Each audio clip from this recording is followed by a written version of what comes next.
There was a time, and I think this is about 25 years back, when you could watch an Indian cricket match and you could hear half the field talk in Canada. Does anybody remember what is the time frame I'm talking about? There were 6 out of 11 players in the Indian cricket team were from Karnataka. And if you kept your ears closely, you could hear them say, "Hey, hidiyo, ilbaro, halhogo." It was a local conversation that was extremely feel-good, that the most strong people on the Indian cricket team were from, this state.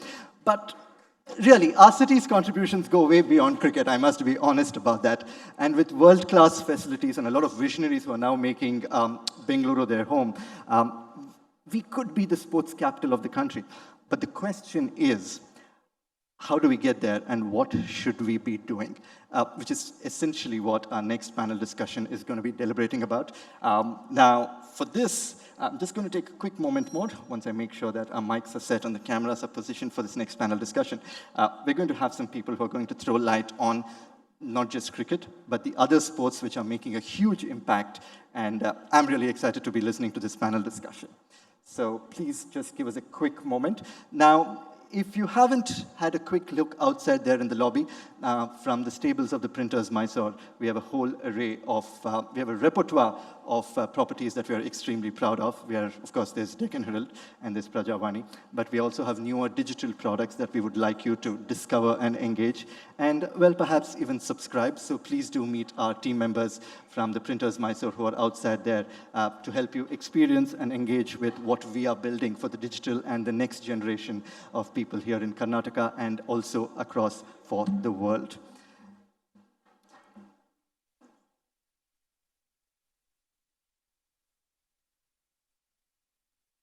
Excellent. I think we look good to go.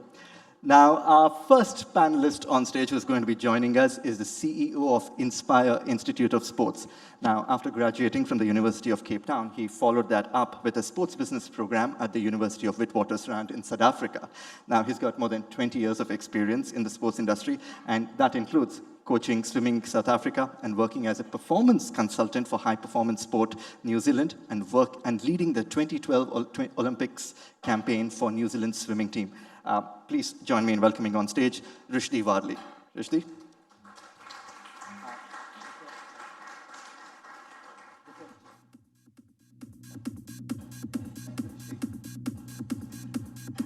Now, his career on the international hockey stage started off as a 21-year-old in 2001 as India played against Egypt. Since then, he's been a regular feature in the Indian national team for over 5 years. He represented us, India, in the 2004 Athens Olympics, and he even went on to captain the Indian hockey team. Now, he's won podiums, bagged medals in Asian Games and Commonwealth Games, and he was also a part of the coaching team of the Indian men's hockey team. Now, today, he's the joint director of the Lakshan Academy of Sports, which is a state-of-the-art sporting facility here in the city. He's a sporting icon hailing from the heartland of hockey, Coorg. Please put your hands together and welcome on stage Arjun Halappa. Arjun?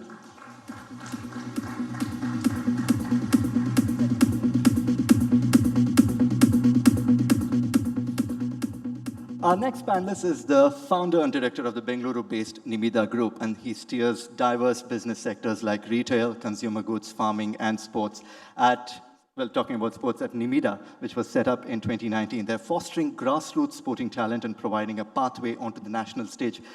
Most notably, and this is what you know them for, they manage the Bengaluru Football Club, FC Bengaluru United. So please welcome Gaurav Manchanda. Gaurav, join us there, please.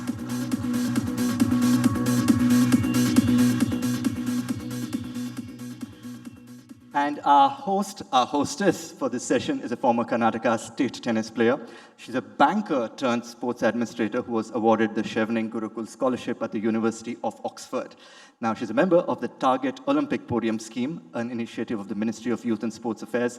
And today, she is the CEO of GoSports Foundation. Now, a national award-winning, not-for-profit, working towards the development of over 200 emerging athletes and elite Indian athletes across Olympic and Paralympic disciplines through scholarships and knowledge-building programs. Please put your hands together and welcome on stage Deepthi Bopaiah. Deepthi. A quick mandatory sound check from all of you to make sure that we're hearing you loud and clear, please. Check. Check. Check. Okay, lovely. Over to you, Deepthi. Loud here. Thank you. Wow, so we've heard a lot about climate change, about what our students want to tell us about Bangalore, what our politicians are telling us. But this panel today, thank you all for joining us, is really about understanding, can we make Bengaluru the sports capital in India? So I'm going to try my best to really have these conversations with these gentlemen on understanding where are we placed. But before that, a little bit of data. 1.4 billion people, 2 Olympic individual gold medals so far. That's a number that sometimes, shakes us up. And every 4 years, a lot of us wake up and say, hey, why are we not winning at the Olympics or the Paralympics? So when we continuously see that data, what's interesting to see, the number of athletes who go to the Olympics and Paralympics every year, every 4 years, has actually gone up. And that's because of continued support coming in from the governments, from the different stakeholders, from NGOs, private parties. And recently, we also heard that India is planning to bid for the 2036 Olympics. Now, that is a very, very big dream. And for that to happen, given that sport is a state subject, it is important to see how do we all, as different stakeholders, come together and make this happen. Rushdee, I'm going to start with you. While your introduction spoke about all your incredible work back, back home, Rushdee has also been part of our Olympic medalist journey, Neeraj Chopra at the JSW IIS Center. So a big round of applause, I think, for making that happen for us. Can you walk us through why is a setup, a high-performance setup like that, relevant and important to India? Hi. I think, firstly, Neeraj is a special athlete, and a lot of what Neeraj has achieved is also because of the work that he's put in. We've just been very fortunate to be part of that journey. But to answer your question around the high-performance setup, and I'll speak from our experience at Inspire Institute of Sport, for us it's about creating an environment whereby young athletes have the opportunity to be the best version of themselves in an environment whereby all these multidisciplinary sectors that make up the requirement for elite performance, whether that be sports science, academics, coaching, nutrition, etc., are all coming together in one particular place in a coordinated and an integrated fashion. I think, where you have that level of control of being able to guide and direct athletes in every aspect of being a professional, including their holistic development, it does give you a much higher chance of success. Absolutely. And I think, at a setup like yours, you're also talking about education and high performance at the same time. What has been your experience and how many athletes from Karnataka are actually training with you? I'll just touch on the education part, and I think it's much broader than education. It's about holistic development of the athletes, and we're very big on that.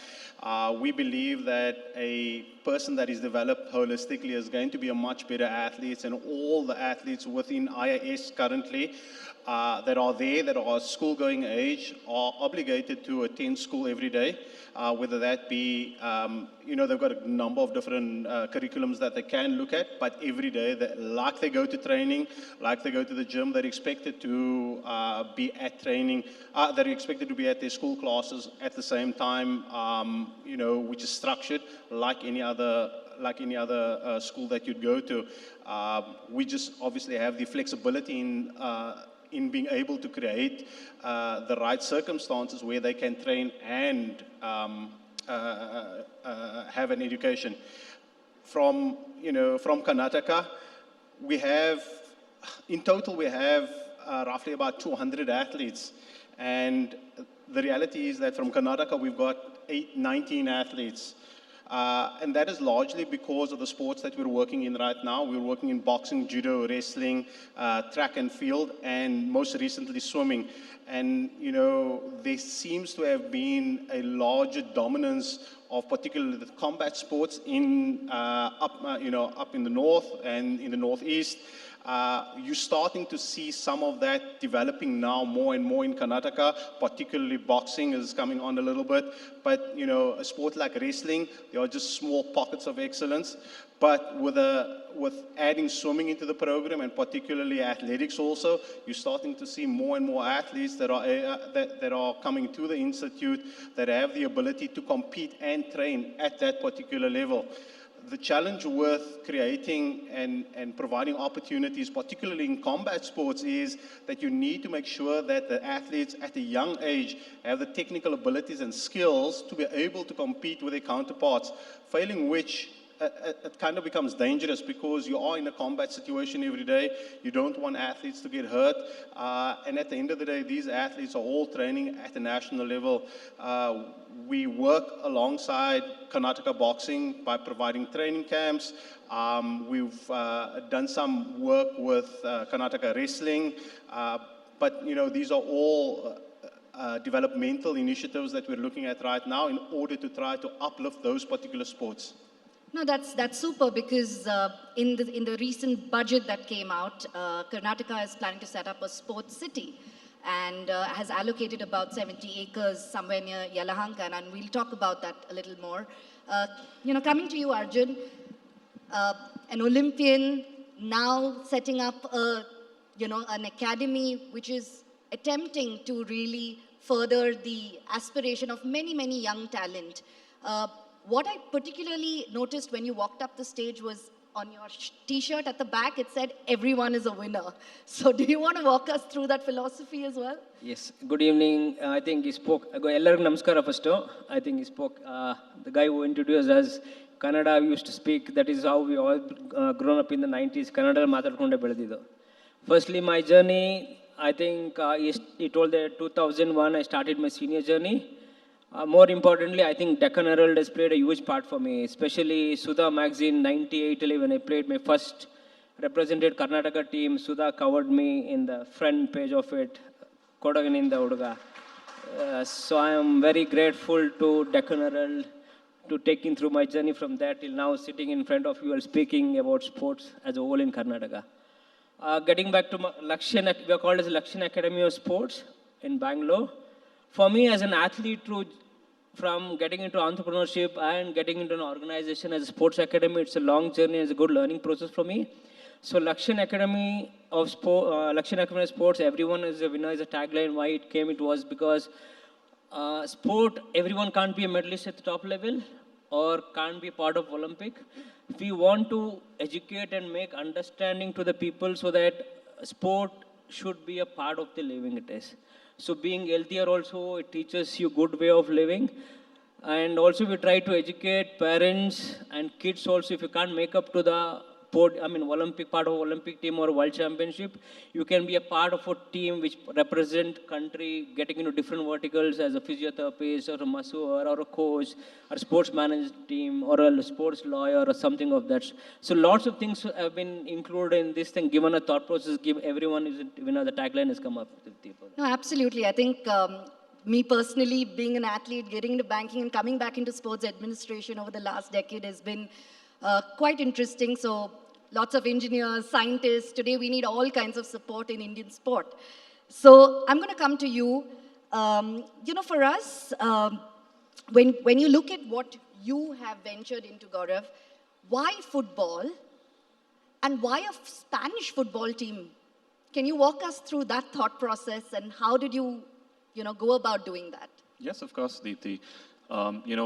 Firstly, why football and why sport? It's certainly, from the desire that I have to participate in the sporting ecosystem, of course, through a long association, even through the schooling days, right? Now, just taking it back, I've had the good fortune of being, born and being part of Bangalore for a very long time. I studied in the schools here that had a very strong sporting culture. I studied in Bishop Cotton's, and over there they have some really strong rivalries when it comes to, sports and cricket and football. So it really starts at the early days. It starts in school. It starts with accessibility. It starts with, just being out on the field and just having these intense competitions, right? So it kind of becomes part of your fabric and your nature. So just, fast forward, a few decades later, that desire was strong to participate in sport, and that's when I spoke to the federations in Bangalore, and the KSFA was very kind to say, hey, hop along, let's set up a team, and let's get on with it, right? And that's when I started FC Bengaluru United in 2018, and since then it's been a very interesting journey so far. Of course, we participate in the local leagues and the national leagues as well, and we started to reach out to teams and clubs outside India, especially in Europe. And we felt like as we spoke to clubs outside, whether it's the German and the English and the Spanish clubs, it felt like the Spanish clubs and the Spanish people had a lot of cultural affinity and cultural similarities to Indians and India. So it seemed like a natural fit for us to then continue speaking to Spanish clubs, and that's when we had discussions with Sevilla FC. Now Sevilla FC is of course is a premier club in Europe. They play in the La Liga, and they are a 7-time Europa League champion. So they certainly have a long legacy and a long history of about 136 years of playing football. And it worked out well that we signed up with a partnership with them, and they look forward to participating in Indian football and being part of this journey and this story. And we've been taking them along this journey over the last couple of years. We had some interesting initiatives with them. Being in Bangalore, we certainly took the most advantage of, I'd say, the technological hub here, being a tech hub. So we ended up having a football hackathon with them, and that was the first time 2 clubs globally have come together for a hackathon, and that was actually made into a case study in schools and colleges outside. And we've also had success by winning based on some of these activations and some of these collaborations. We've actually won awards at the World Football Summit, and we continue to kind of build on that association as we go forward. I'd say it finally comes down to your connect and passion to the sport and just the culture as it goes along as being part of your nature growing up. And that's been the journey so far. How do you see, as a country, we follow world football very closely, but the Indian football, is not watched as closely as we, have the fan engagement that happens globally. What do you feel are some of the aspects that you all have been able to do, keeping that in mind? Sure. So as we look at football, of course, there's a long legacy and a long history, at least in Indian football, right? We've had clubs that have been around for hundreds of years, since the start of the century earlier as well, right?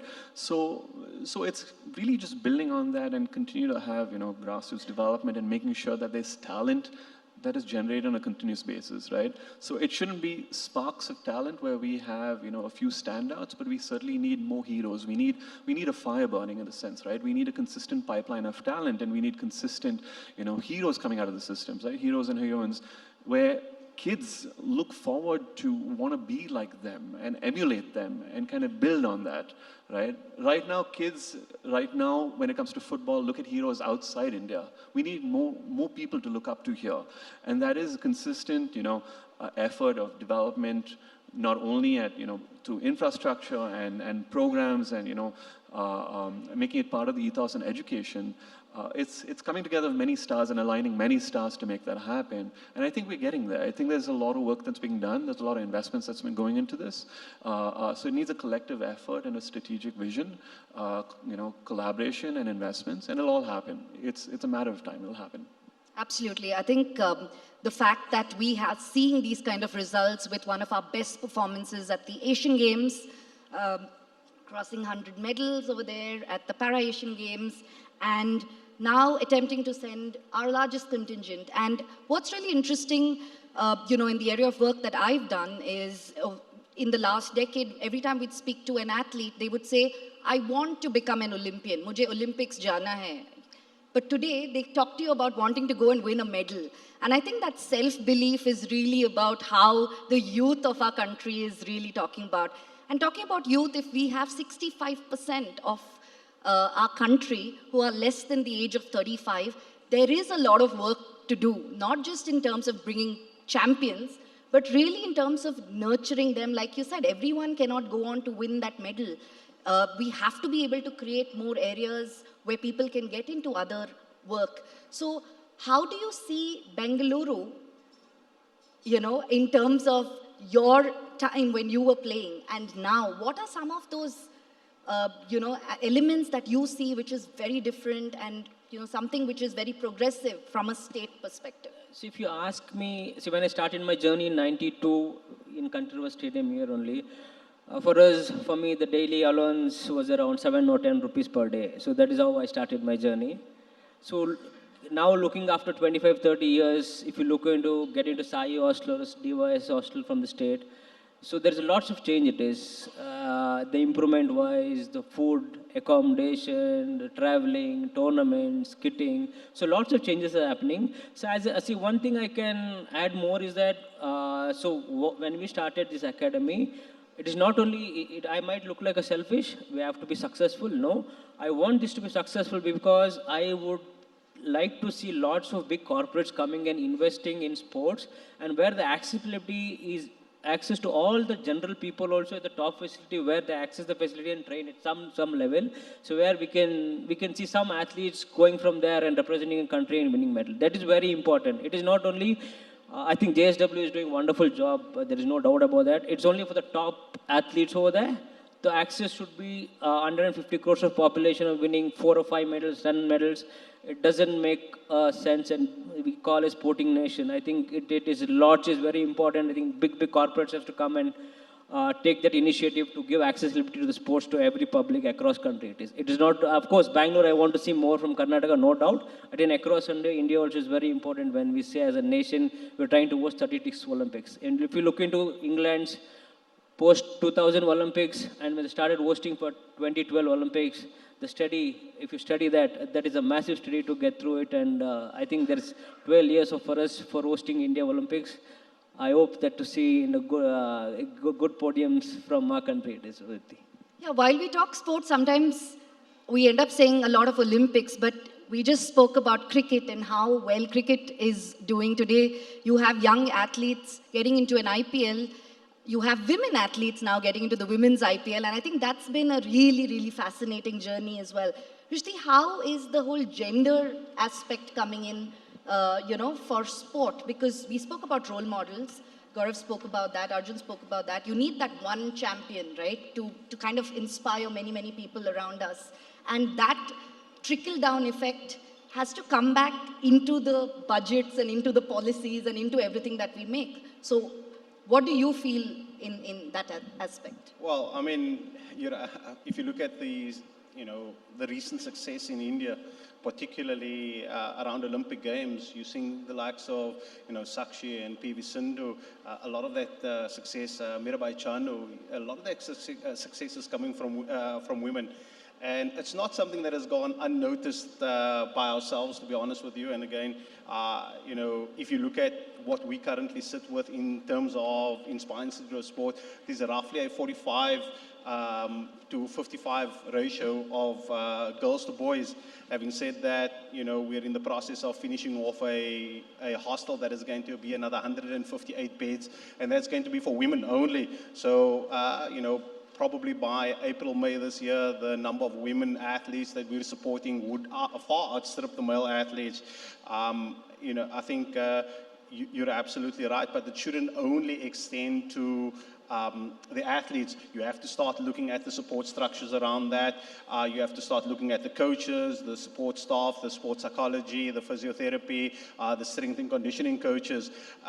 So while you have women athletes as role models, it's as important to start creating the support services in terms of gender equity and allowing, creating opportunities that allow particularly female professionals to develop within that.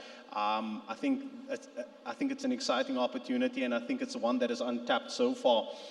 As I said to you, India has done exceptionally well within female, at the Olympic Games and female sport. We're seeing that now in the IPL, the WPL. I think we need to continue to develop that and grow that, and I'm sure that will relate to more medals at an international level. Absolutely. Gaurav, I'm going to come to you. Can you walk us through how can private-public partnership happen to make Bengaluru, the next sporting capital? We talk about Odisha. Every time we talk about sport today, there's always a mention, from that perspective. So how is Bengaluru and Karnataka going to take that advantage of, the private players that we have? Sure, Deepthi. I think, see, it's certainly an alignment of stars, right? It's not only the private sector and the government. I think there are many stakeholders in the equation, right? Whether it's the federations, whether it's the community, whether it's the fans and the athletes, right? It's a coming together of all these factors. Of course, Bangalore and Bengaluru has a lot going for it already. It has its legacy, it has infrastructure, and of course it has weather, right? So it allows for sporting activities through the year. But when it comes to infrastructure, we could certainly, we look forward to further development, as you highlighted earlier, saying that, there is a proposal with regard to a sports city in the north part of Bangalore. I mean, it's absolutely welcomed, right? I think that would help reduce the burden on existing infrastructure. It would add more sports that people can participate in. So it's certainly a welcome, I'd say, effort. And likewise, I mean, just having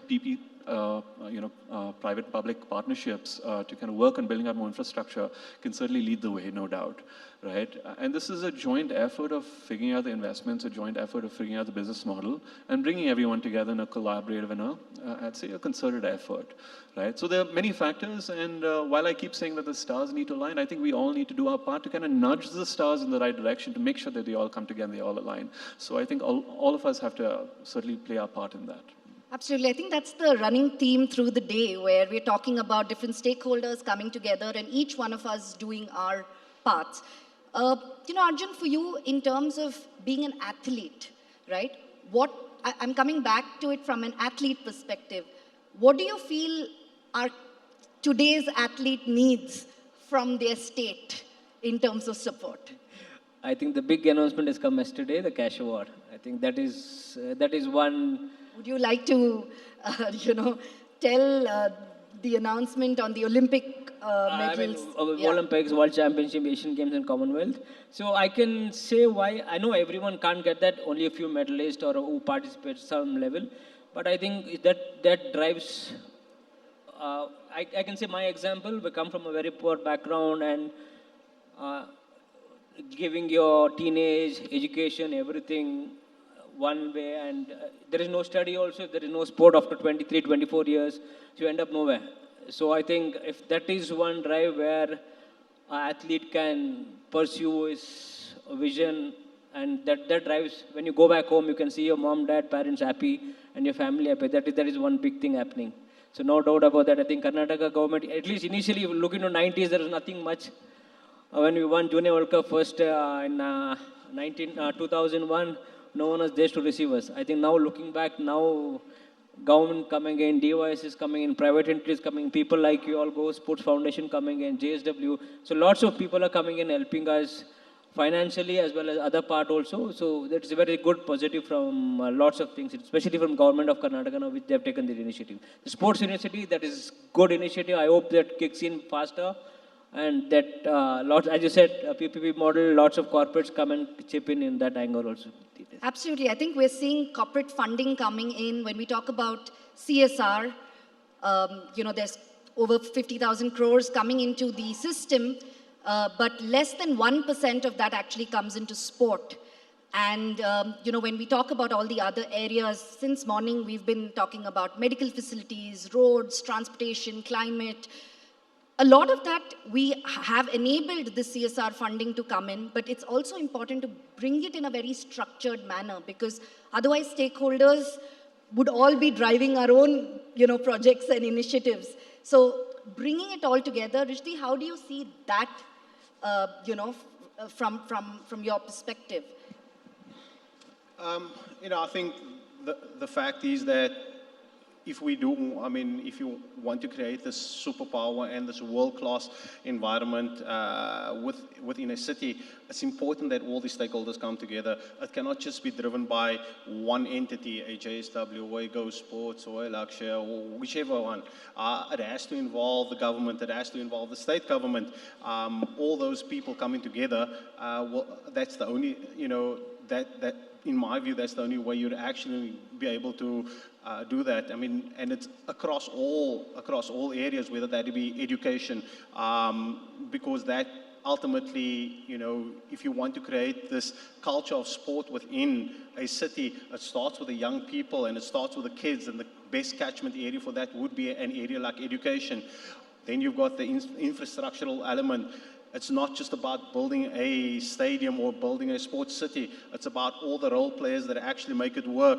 I mean, I've been in a country that has hosted a World Cup, a football World Cup, and I've seen many of those stadiums go on to become white elephants, and it just becomes a waste of public funds. So ensuring that you create a sustainable model whereby the culture that you're creating is because of what you're doing and not in spite of what you're doing, together with everybody involved that has a common goal and a common vision, is going to be critical towards creating a Bengaluru in 2040 that is going to be the best sports city in the world.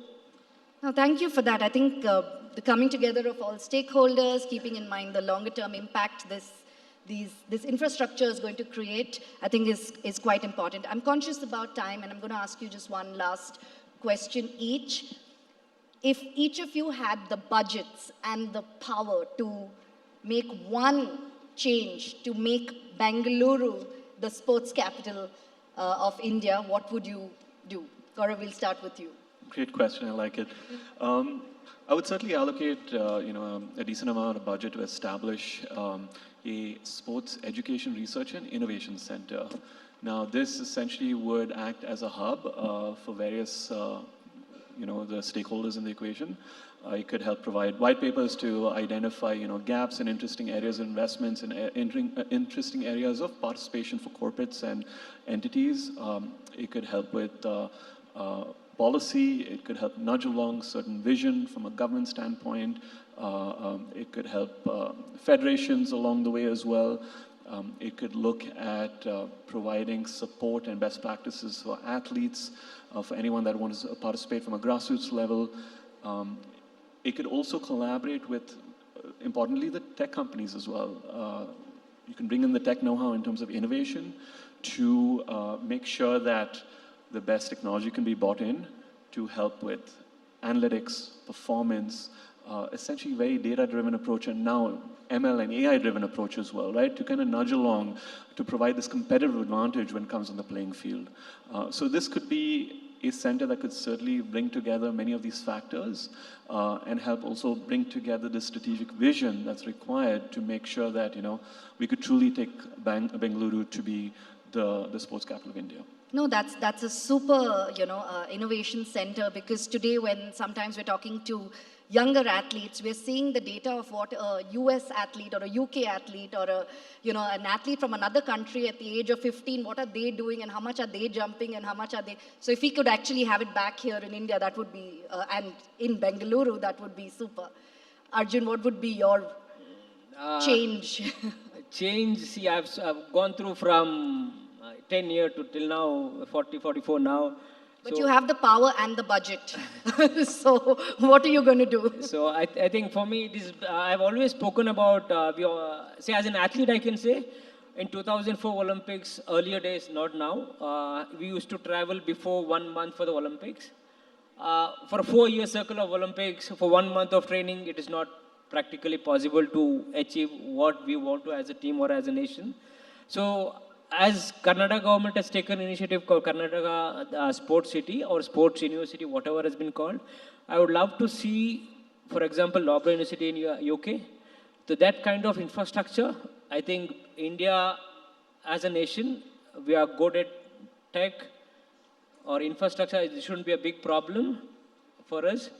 It's only the good people towards it to have a vision for us to take our athletes the journey for, why I'm saying this, it takes minimum 10 to 12 of, it might be organization or athlete sports goes like that. Minimum of 10 years of effort goes in. I think he knows it, how JSW has worked on Neeraj it is.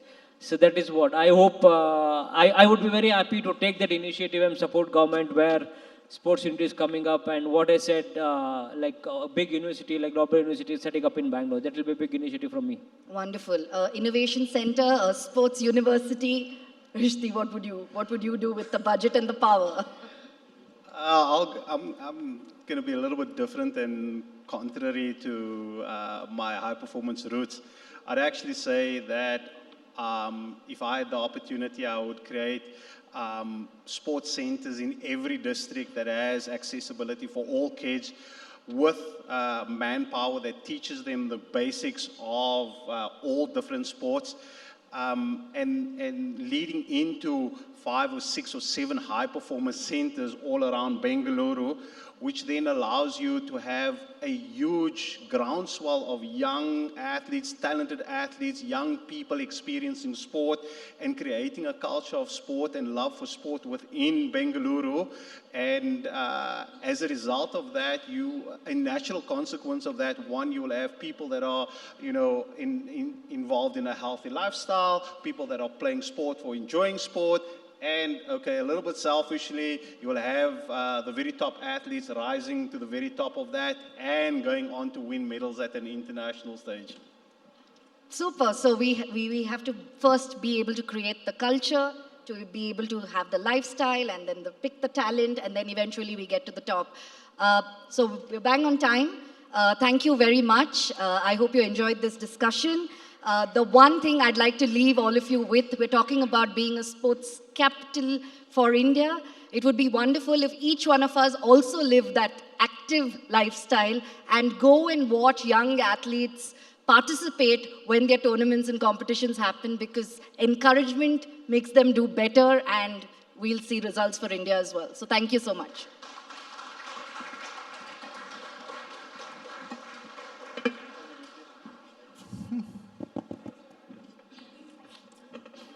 Thank you, Deepthi. Thank you, gentlemen. I'd like to also humbly add there are a lot of runners and walkers in Bangalore, so we deserve some recognition too. To give away a little memento to all our panelists, I'd like to call on stage Ramakrishna SR, our associate editor here at Deccan Herald. Could we please have you join us on stage, please?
We need a quick photo with all of you. If you could kindly step forward.